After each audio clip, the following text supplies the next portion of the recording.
હવે એલા અમુક અમુક તો યાર ખરેખર એવા નિવેદન આપે ને આપણે એમ થાય કે આના પદ ઉપર કોને બેહાડી દીધા છે. હવે ઈ કે 3-4 બાળક પેદા કરો.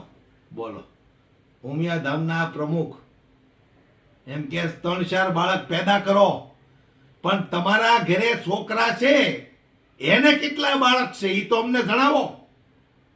એને કેટલા બાળક છે એ તો અમને જણાવો. અને ઘટતા હોય તો પેદા કરીને તમે આંકડો પૂરો કરો. 4-4 બાળક પેદા કરીને મોંઘવારીમાં નાખવા ક્યાં? સરકારને એકાદ વાર સવાલ કરો ને, તમારી અંદર તેવડ હોય તો, કે ભાઈ સરકારી સ્કૂલો બનાવો, સરકારી હોસ્પિટલો બનાવો, તો આ બાળકો ભણી ગણીને કંઈક આગળ વધશે. 4-4 બાળકો પેદા કરો. હું ટિફિનમાં પૂરીને લઈ જવા આવે ને ધંધે હારે 4-4 બાળકો. સલાહ દેવી બહુ સારી લાગે ગામ આખાને.